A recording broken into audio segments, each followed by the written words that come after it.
Hi guys, paksiw na bangos muna pala ang ating titirahin ngayong gabi.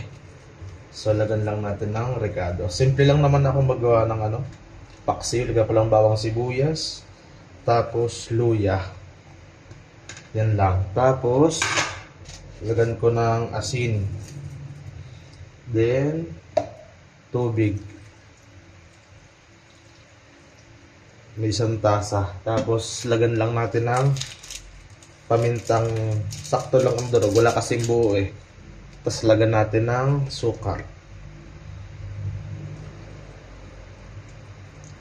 Tapos buksan natin ang kalan.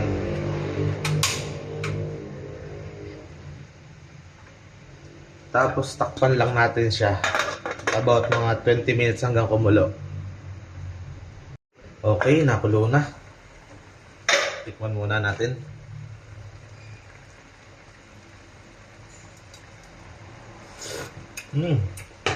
Panghalo na, pwede na.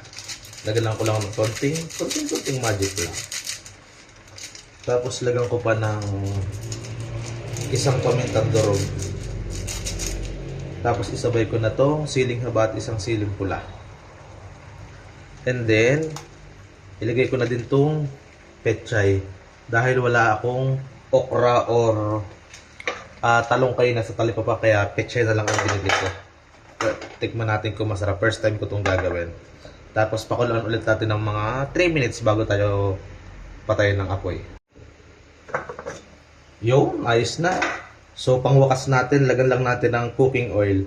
Yung iba gusto ay yung yung mga healthy oil. Wala akong pambili nun. So magtiis tayo sa cooking oil na nabibili sa karinderya sa talipapa. Tapos pakuluin lang natin ng konti bago natin patayin. Luto naman na to. Yan. Sarap. Amoy na amoy ko pa lang. Sigurado tanggal na naman ang diet ko ngayon. Hi guys, luto na. Tara, kain na tayo.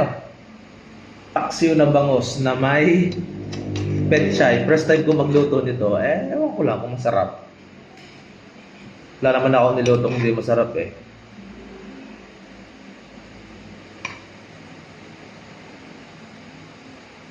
Wala kasing okra at talong sa talipapa, kaya ito ang nakita ko.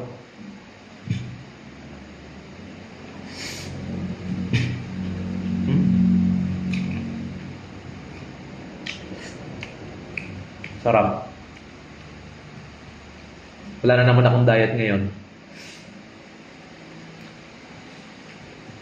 Kaya ayaw akong magluto eh. Paparami ang kain ko.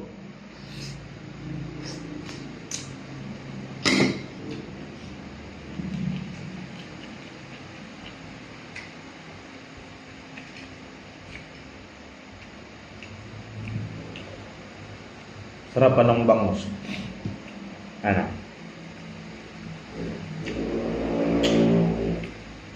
Ito ang pinaka-paborito. Taba. Ito ang pinaka-paborito ko sa bangus.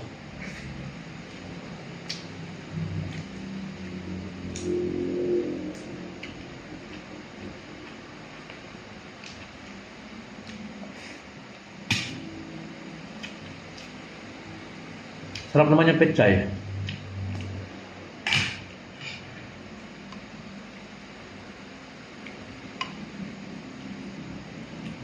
Quality.